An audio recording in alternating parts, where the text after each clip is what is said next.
I'm Michael Willis with USA Wrestling. Welcome to another edition of Moments Off the Mat. Today I'm joined by three of the prominent Greco-Roman coaches in the country, all military-based. Pretty cool session we got for you today. We've got Army World Class Athlete Program Assistant Coach Spenser Mango. We've got Air Force Head Coach Sam Barber, and we have Head Coach of the All-Marine Wrestling Team, Jason Loukides. How's everybody doing today? We're doing great. Having us on. Thank you. Yep, doing well. Yeah, thanks for coming on today, guys. So just maybe a little bit of background for the folks that don't know. I'd like to go around kind of roundtable style and just sort of get your background in wrestling and then specifically with Greco-Roman.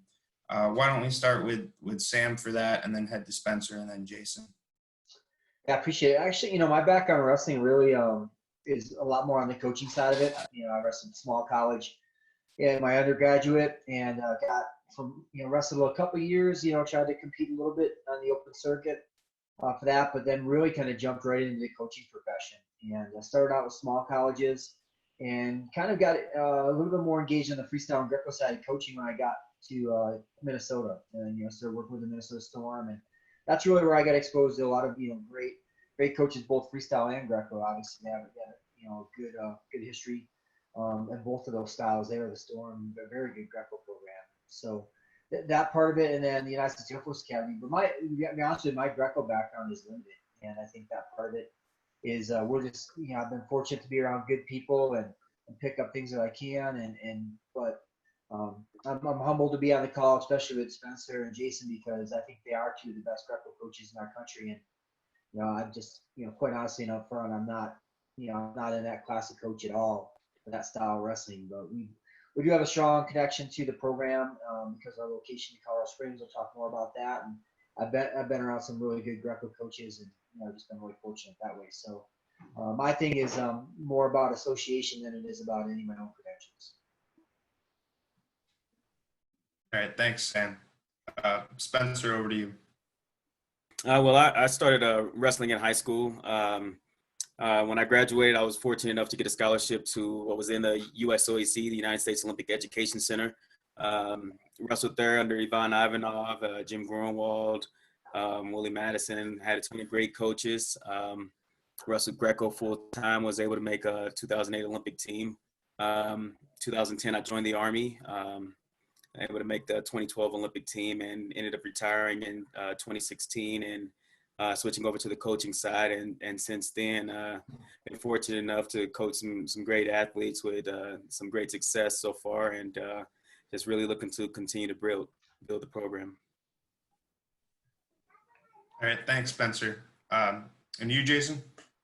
Yeah, I started wrestling in high school, and I'm actually from Albion, Michigan, which, I've been away for so long, a lot of people don't know that I'm from Michigan. But I went into college at Edinburgh University and wrestled there with Bruce Baumgartner and Mike Deanna. And then after that, I trained freestyle for a while, and then I joined the Army and wrestled. And me and my friend of mine, we joined together. And when we got there was, nobody in Greco. And they were like, one of you guys needs to wrestle Greco. And I had wrestled Greco at Junior Nationals, and he hadn't wrestled it at all. So that became my job. And then after that, I wrestled, Greco in the Army for about 7 years. Then I went and coached college in North Carolina at UNC Greensboro. Then they dropped the program there, and I moved on and got the job with the Marine Corps, and I've been there ever since. Awesome. Well, thanks, guys. Now, again, you're all affiliated with branches of the military, but all have, very different situations. Maybe we could just go into a little bit about what makes your position unique and your branch unique. And again, let's start with Sam and go from there.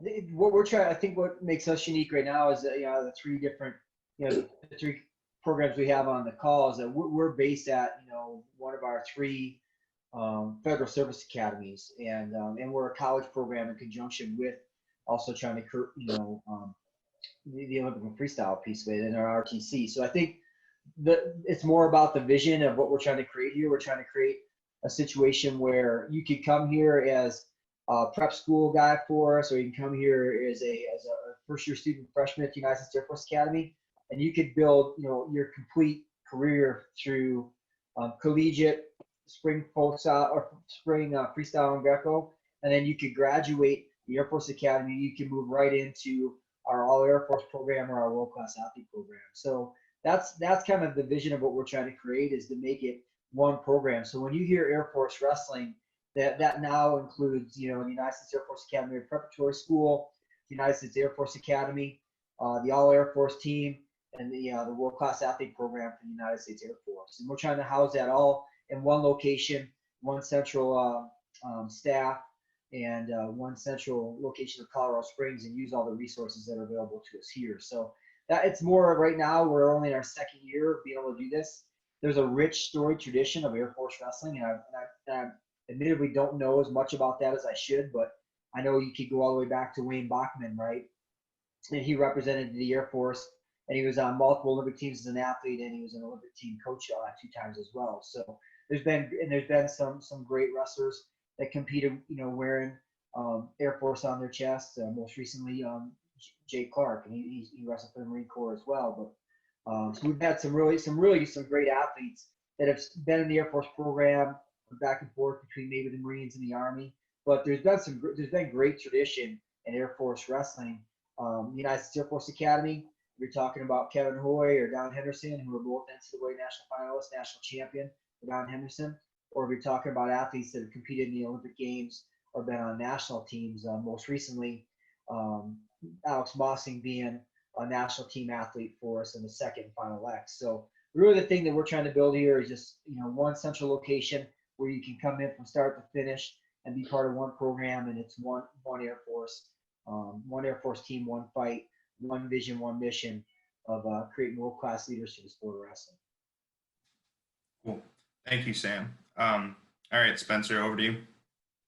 I think what makes our program unique, the Army's the oldest branch. We've been around since 1775. I think the same can be said about the Army WCAP program. We've been around for a long time. We continuously put people on the national, world, and Olympic team year after year, and we have great. Sorry, my kids in the background, and we have great support from our command team and staff. I think we are probably the most successful program right now, and we look to continue to build on that tradition. We always have a lot of great athletes coming through, and we look to continue that process and continue to make guys better. So, our program, it definitely isn't going anywhere, and we're looking to always continuously build. All right. And same question to you, Jason. All right. I think what makes our branch special is the Marines themselves, and some of the things that they do is like their boot camp is the most challenging. They put a lot of emphasis on physical training. They do all kinds of things to prepare them to be a rifleman. Like every Marine is a rifleman first. They're all trained as an infantryman. But more than that, the thing that really sticks out to me is the amount of leadership they're taught. Everybody from the lowest ranks to the highest rank is ready to move up into the next leadership position if it was became available. And that's special to be around, and that shows up on our team. They're always trying to do more without being asked. They're always stepping up. It's like having 20 assistant coaches on the team, even though they're still athletes. And that's unique, when you compare it to coaching college and stuff like that. They're just really good at doing those kind of things. It's special to be around. They have a saying in the Marines, it doesn't matter when they were a Marine, what time frame, once a Marine, always a Marine. And the amount of pride that they have, everybody can see it. If you drive around, when I travel, I see the Marine flag everywhere. It's just they love their service, and that's it's special to be around. Thanks, Jason. So everyone has been affected by COVID-19. Everyone in the country, wrestling's no exception. How are you guys and your programs dealing with it? And are there, any additional sort of difficulties or obstacles that maybe military athletes have that your average athlete wouldn't have during this time? And again, we'll just keep the same rotation going. Yeah, I think for us, right now, it's definitely providing a unique challenge. We're we're a wrestling program and we're wrestling coaches, and we don't currently have athletes, physically here that we can coach. So it's really challenged us to kind of grow and look at different ways on how we can impact our program. And then the number one thing we've probably done is focus on is, one, to stay connected, stay engaged, keep our guys positive, keep them productive, and keep them intentional.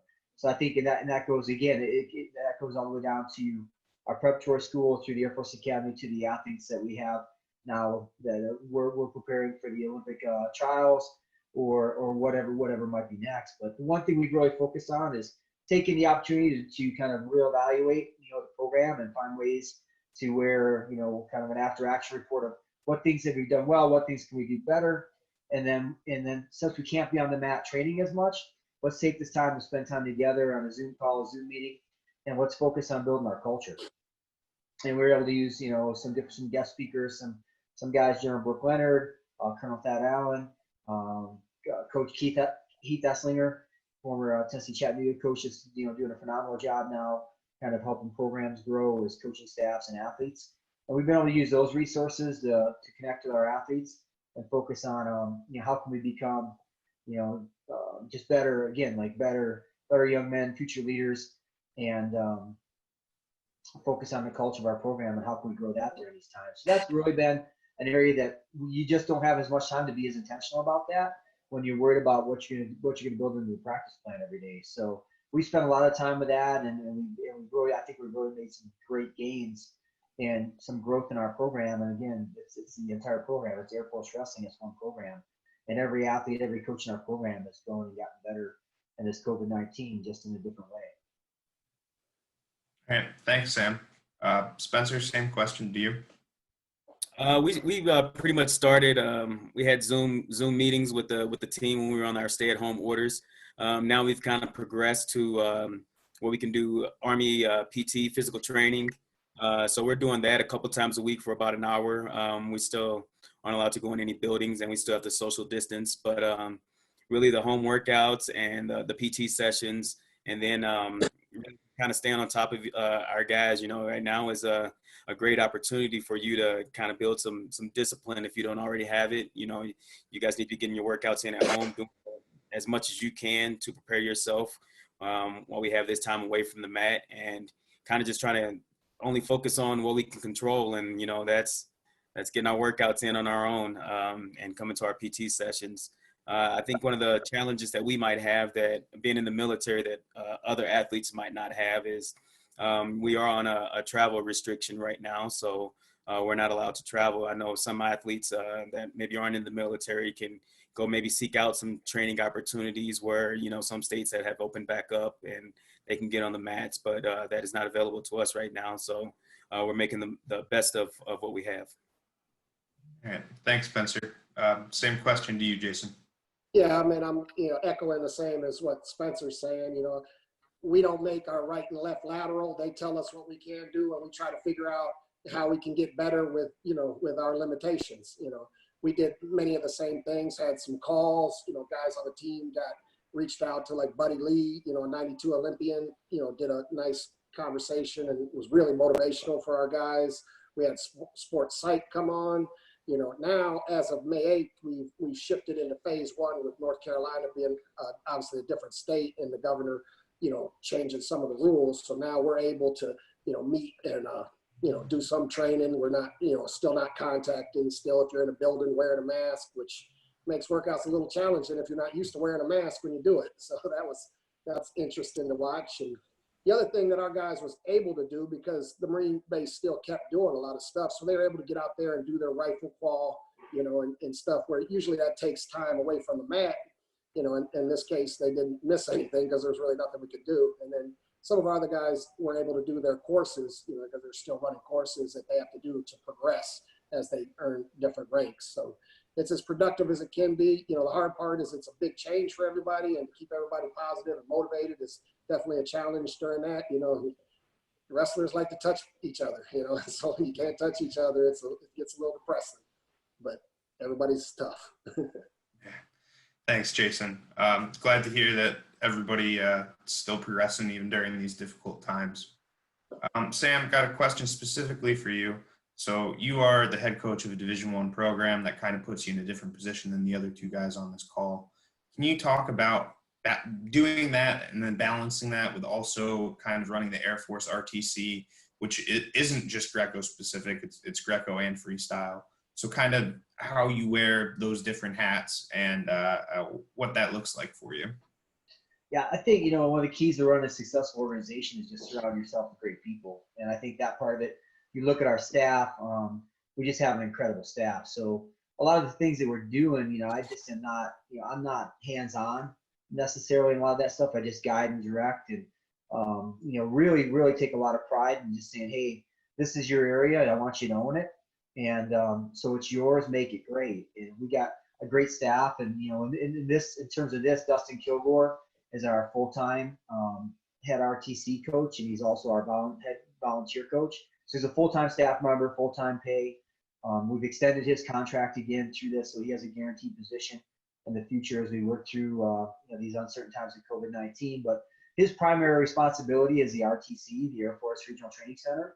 And then so he runs that, organizes, when we're going to have training, who's going to run training, what training is going to look like, who's going to be in the room from, make sure they're qualified athletes from the local Colorado Springs community, the training center, the Air Force Prep School, our athletes. And then he also leads and organizes the 6-week training camp of the All Air Force team, and that takes those athletes out to the All Armed Forces. And then on top of that, he's kind of the center point, the person, the touch point for the world class athlete programs, and we had 4 of those this year in our program, 4 world class athletes at Air Force. And then you got Chris Heilman that does a phenomenal job. He runs our recruiting. He runs a lot of our events. He's just a little bit of keeps us organized, keeps us on track, making sure that we're doing the things we need to do and logistics and those things. And then you have Joe Johnston. Joe Johnston's a 2-time All-American from the University of Iowa, spent 10 years in Missouri. He takes on a lot of the leadership in the room. And he's in charge of travel. So we just have a great support staff, and that's the just the 4 guys on the staff. We just have an incredible support staff behind the staff too. We have sports information, we have medical, we have strength and conditioning training, we have our athletic administration support, we have sports psych, we have nutrition, we have our sports psychology, our sports physiology lab that supports our programs. So we have all these different resources that kind of keep all the programs afloat, and then we have the Colorado Springs wrestling community. That's great too. The Olympic Training Center and the people that reside here, they get to be part of our RTC and come up and pour into our athletes like Dwayne Goldman, Kevin Jackson, some of the resident coaches at the Olympic Training Center. Matt Lindland spent some time in our program. Gary Mayabs came up and trained some of our athletes.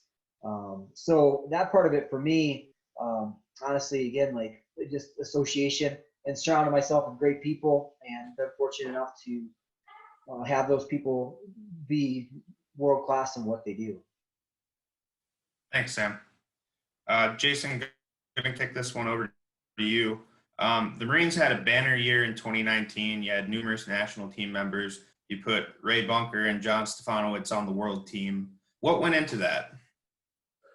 A lot of work went into it, I'll tell you that. And it's the same thing as both other coaches. I'm sure it's like, you always think if you had one more guy, then that would have been a great year. Yeah, one more guy, so it's never satisfying. You always feel bad for the ones who didn't reach their goals. And obviously we're really happy for John and Ray.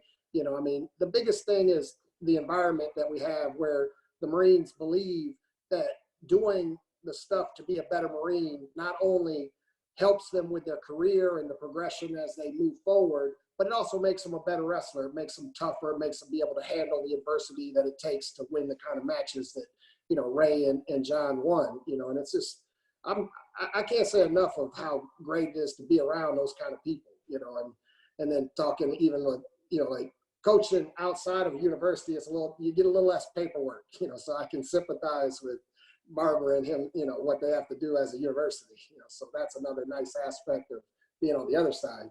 But, our year was great for us. Obviously want to keep moving forward and, being in USA Wrestling and the direction that we're going, I feel like everybody's results are going to keep going up. So I was pretty pleased.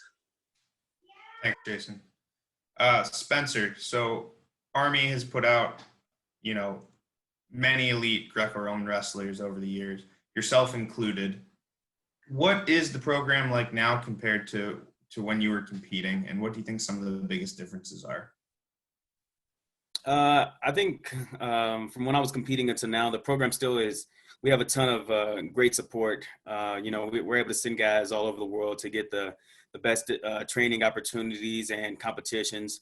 And I think right now the only thing that's really different is the athletes. I think it's a different breed of athlete right now than when I was competing. I think when I was coming through, a lot of guys were coming from that Northern Michigan program into the Army. So all of us kind of had the same wrestling base. We were all taught by the same coach, and now guys are kind of coming from all over the place. So that's a little bit different. And, it's just structuring practices to kind of get everybody on the same page and get everybody moving along in the same direction. But, I think we've been doing a great job with that. All of our coaches are working together, and the team, they help each other as well. These guys are a family. We always say that we're not a team, we're a family, and they're willing to do anything for each other and help each other out. So that always helps. Thanks, Spencer. Sam, I'm going to go back to you on this one. Recently hired Chandler Rogers as the director of operations. He's still competing, and he two-time All-American at Oklahoma State, immediately has significant success in Greco. Alex Mossing graduates and then immediately, hops onto a national team, number 2 guy in the country. Can you talk a little bit about those guys and, what they're doing with your program and their transitions into, international style athletes? I think, with Chandler Rogers, it's you got to, and I looked ahead to some of the questions, like it might lead into the other ones, but with Chandler, it's just we're really fortunate to live in Colorado Springs and have the affiliation we have with the Training Center. So before Chandler Rogers, it was Mozafe. He, and again, multiple time All-American that came up and coached with us, was on our staff, and also was a national team guy. And after Mozafe, it was Chase Panning. Again, a national finalist, a guy that did very well on the circuit and worked with us. Nate Engel, Nate Engel started his coaching career with us, and he's done phenomenal things, especially in Greco, right? Greco, the National Greco Coach of the Year, he started coaching at the United States Air Force Academy as our volunteer assistant. And then finally, Dustin Kilgore, same thing. Dustin Kilgore was our volunteer assistant on a part-time basis, and he was 3rd at the Olympic trials behind Snyder and Varner. But I think for us, we're always going to have a connection to national team athletes, and we're going to be able to support them. We're going to be able to supplement their income. We're going to be able to give them a little extra money, and we're going to be able to kind of get their foot in the door in the coaching profession. We run a program here. We don't just coach a team. So if you come here, you're going to learn about recruiting. You're going to learn about budget. You're going to learn about travel. You're going to learn about how to manage athletes. You're going to learn about the importance of balancing academics with athletics with leadership. So like that part of it, it's really, really important. And again, being at a service academy, being part of the bigger mission, same thing with Jason and Spencer, is like you can come here and you can have like an incredible wrestling experience, but you have to be committed to getting a world-class education, and you have to have service on your heart. Because at the end of the day, you're going to be serving your country, and you're going to be a leader in our Air Force, and we expect you to earn a Bachelor of Science degree and a world-class education. So we're always going to have Chandler Rogers and guys like that in our program, just because of the physical location of our program and our institution's commitment to having a great program at the Air Force Academy. So we're going to have financial resources to support them, and we're going to have space to allow those guys to get their foot in the coaching door. And then the other thing is we understand that first and foremost, that their primary responsibility when they're with our program is to pursue their Olympic dreams. So Alex Mossing, all the time, it was very clear as a sophomore, he made the U23 world team. So it was very clear that he had, a gift in Greco-Roman wrestling. And from that point on, we always made space in Alex's, cadet athlete life here at the Air Force Academy to make sure that he could thrive as a Greco athlete, but also do everything you need to be a successful student and future lieutenant in the Air Force, and then make space and allow him to eventually make the national team and be second in final X. So that part of it is just having, giving them space, having an open mind, and really letting them pursue their dreams at the highest level of making an Olympic team. Thanks, Sam. Jason, I want to talk a little bit more about John Stefanowicz. He seems to be a leader in pretty much every sense of the word. He's one of the U.S. Athlete Advisory Committee reps for Greco-Roman for the USOPC. Could you just talk, and I know you said that you got a room full of leaders, but can you talk a little bit specifically about John? Well, the first thing, I don't know who picks out the little quotes that go by the national team guys or world team guys. When they said, the guy most likely to win the Hunger Games about Stefanowicz, I was like, well, that sounds about right. So, I mean, John, there's no responsibility that he doesn't want. There's no committee he doesn't want to be on. There's no wrestling trip he doesn't want to go to. There's nobody he doesn't want to compete against. It's like with him, it's talking him. Sometimes maybe you need a little break here. You got to, take it easy because he, I was going to get some bullet points to talk about his military career, but, that would be well longer than the show. You're talking about every little certification, every little course, be able to teach swimming or be able to teach, all the different stuff that you can do as a Marine. He has all of them. He's very motivated, on both being, being a wrestler and being a Marine. And then he really cares about the people that he's trying to develop and pushes them. And, it's like, never wants to leave the office, wants to stay there. And, you're like, hey, John, it's time to go. So it's, he's grown so much and he's taken advantage of every opportunity that's been put in front of him. And, if you know any of his history, for him to have this kind of success that he's had lately in wrestling is just awesome with his family and his brother and them all to be able to see him because, he fought his way up and he took all the success that he has. And he's a feel-good story. And I'm real super proud of how he's done it and the way he's done it and the attitude he's done it with is something to be proud of. It kind of embodies, what our program wants to be about. Awesome. Thanks, Jason. Spenser, over to you. So was there any difficulty transitioning, in the same program from athlete to coach? And now that you are coaching and, you got a stable of athletes, one of those is your brother, Ryan, world team member. Is it any different, coaching him versus the rest of the guys on the squad? Yes, I think when I first transitioned from an athlete to a coach, man, I was sweating through shirts. I would get so nervous, because as an athlete, you step out there on the mat and you're in control of everything. Win or lose, it's on you. And as a coach, you're like, man, I've done everything I can, and now I have to kind of go out there and just believe that they're gonna do everything that we worked on. So it took a little bit for me to adjust. I guess just caring so much and not being in control of really anything once they step out there. That was a bit of an adjustment for me. As far as coaching my brother, I think we have a really great relationship. Ryan's, he's one of those guys that he'll work his butt off. He's another one you have to tell, hey, maybe you need to back off a little bit, but I think I do coach him a little bit different than other athletes. I think sometimes if I'm on him a little bit too much, I think he doesn't know if it's Coach Spenser or if it's Big Brother picking on me, so I'm kind of careful with him a little bit, especially when he getting close to tournaments and kind of getting focused in on the competition. But for the most part, no, everything it's been really smooth. Thanks, Spenser. So this question is for both you, Spenser, and Sam as well. And Sam, you've kind of touched on it a little bit already, but both of your programs are based out of Colorado Springs. How advantageous is that for your athletes, and how nice is it to have the U.S. Olympic Training Center right there, as well as like a variety of training partners and options for your guys to take advantage of? Yeah, I think it's just really, we're very fortunate, right? We're one of 76 Division I institutions in the country that's located in Colorado Springs. Nobody else can say that, right? So that part of it, the great benefits that our athletes get from that is that obviously we have athletes that come up and train in our RTC, but we also have athletes that can go to the Olympic Training Center at any point in time and train as well. So that And that's not just our cadets, but I think when we have the All Air Force team, they'll do joint training at the Air Force Academy, and then they'll train certain days down at the Olympic Training Center as well. So I think that part of it's huge, and the exposure you have to athletes, training partners, and coaches. And we really, like, if you want to be exposed to the best coaches, the best wrestling minds, the best wrestlers in the country, you can find that in Colorado Springs, right?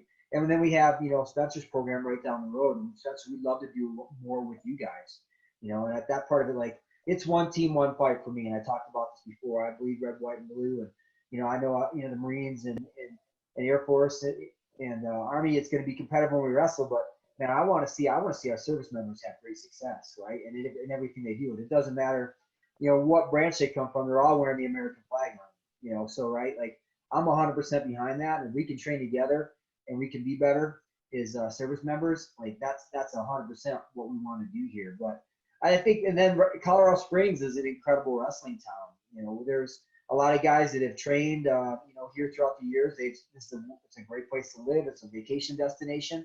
They've settled and live here. We had a recruit a while back, and we took him out to eat dinner, and the table behind us was Matt Lindland, Kevin Bracken, Brad Beering, Joe Warren, Chris Saba. I'm like, yep, just another day in Colorado Springs. Recruits, like, that's incredible, right? So you have just all these great wrestling minds that live here, and you have access to them, and they're all passionate about the sport. They're all passionate about pouring into athletes.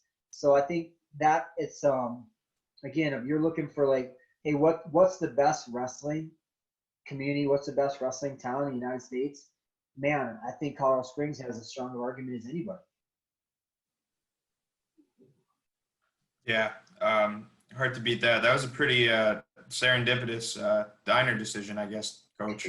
Yeah, we got the guy, needless to say. Nice. All right, Spencer, I want to kick that same question over to you. Same thing Coach Barber was saying. Out here in Colorado Springs, we have so many resources right here available to us. We have the Olympic Training Center 15 minutes down the road from the WCAP wrestling room. Access to the national team coaches, the weight room, strength and conditioning, sports psych, cafeteria, everything. It's right here for us, as well as the training partners. Everybody that comes into the OTC for camps, as well as the residents there. We can all get together and train as needed, or we can kind of do our own thing and go over to the facility when we see fit. But it's a great location and a great spot to be for wrestling and to progress your career. Thanks, Spencer. So Jason, on the flip side of this, you guys are based out of Camp Lejeune, North Carolina. A little bit more isolated. How do you guys make sure that you're getting training partners and you're, staying fresh and not getting stale with the same sort of situation? Right. At first, it seems like they're kind of ganging up on me, but we have the beach, which is one nice thing. We have the beach down here, but no, I mean, it's a little more challenging sometimes being farther away from the national headquarters. But we're able to go out there for camps and utilize some of the same benefits out there. But what we do also is bring in a lot of international guys to help give our guys a different look, especially a foreign look if possible. And another thing that we're working on when they just hired, the Naval Academy just recently hired Karen Kolot, and he's really been in contact with me and pushing our relationship, and we have a lot of guys on our program that came from the Naval Academy, so it's a the Navy and the Marine Corps are like related, so it's a good fit, and we're real excited about the opportunities that he presents our program, and we're going to do what we can to help the Naval Academy. So those are some East Coast issues that we work together, and we try to get out to Colorado to take advantage of all the coaches out there and the partners out there as often as we can. Thanks, Jason. Glad we got Navy with a shout out on this video too. Got to get someone from their staff on. Although we did have Mike Clayton did one with Colette the other week, just the two of them specifically. Clayton's a Navy grad as well, so I think they had some good stuff to talk about. All right, so this one is for Jason and Spencer, and it's a good problem to have. I don't even think you could really call it a problem, but year in, year out, you have guys competing, teammates competing for the same world team spots. And in the Olympic year, it's exacerbated with the weight classes shrinking down to 6. how do you guys deal with that in the room? And then when it comes match time, who do you corner? How do you figure out who's cornering who? What does that whole situation look like? I You want think to go first, Vince? okay, yeah. Okay. Yeah. So I think it's as far as dealing with it in the room, I've been super fortunate. I think as a coach, our guys are. I mean, they know the deal. They're there to make each other better, and I mean, their whole thought process is if I don't make it, then one of my teammates better make it. You know, so these guys have a great attitude, and you know, they're willing to help each other, and you know, we don't have any problems in the room when it comes to athletes being in the same weight class. Now, as far as deciding who to coach, we have our own like coaches. Our coaches are broken down, and we have our own little teams. So a guy from my team might wrestle a guy from Bruce's team in the final. So they already know going in, you know, who their coach is going to be, and really, it's I'm going to towel you off, and I'm going to throw the block if you need me to. You know, I'm not going to, you know, tell you secrets like, oh man, you got to go rinse left. You know, his left shoulder's hurt. You know, I'm not that guy that's going to do that. So, you know, I'm just there to tie you off, give you some water, and throw the block if you see a need for it. Cool. Thanks, Spencer. Yeah, I mean, I agree exactly. I mean, we do it pretty much the exact same way. You know, I mean, our guys are very professional with each other. You know, they know that if they help their teammate get better, it's going to help them get better. And, you know, I mean, it doesn't always happen like that in every room. And we're fortunate that it's happening like that right now when we have no choice that so many guys are going to be wrestling each other. You know, and then at the tournament, the only time it really hurts is when you're in a situation where you know, the one of them wins, one of them lose. So you're happy for one, you're sad for the other, and then you're sitting back. If the one that lost, you saw where you could have thrown the brick, or you saw where you could have helped them, that part of your teammates wrestling, you know, they're not getting the full amount of coaching that you would get if it wasn't a teammate they were wrestling. And that stings a little bit at the end, but it's a good problem to have. You know, I mean, you can tell, you know, I know Spencer and them deal with it a lot. Like, if you have both of your guys wrestling in the final for the spot, the coach is pretty relaxed, you know, so it's like, you know, so that's a good problem to have, and we look forward to hopefully having that situation happen for us. Excellent. Well, thank you guys for your time. I think this was a pretty good conversation. Definitely learned some interesting stuff. Before we sign off, does anybody have anything else? Mike, I just say, you know, thanks for what you and USA Wrestling are doing, and I think, yeah, stuff like this I think is extremely important right now. I know everybody's, you know, we all wish we could be back in our wrestling rooms, back on the mat. And, you know, unfortunately, until we get to do that, at least we'll have outlets like USA Wrestling and that.com TV to where we can, you know, continue to learn and grow these ways and hear these conversations. And I know I've listened to a lot of these and, you know, got a lot of great insight from different coaches and different philosophies. So just appreciate what you guys are doing as a national office and continue to do to lead our sport. Appreciate you. Thanks, Sam. Jason, Spencer, anything before we go?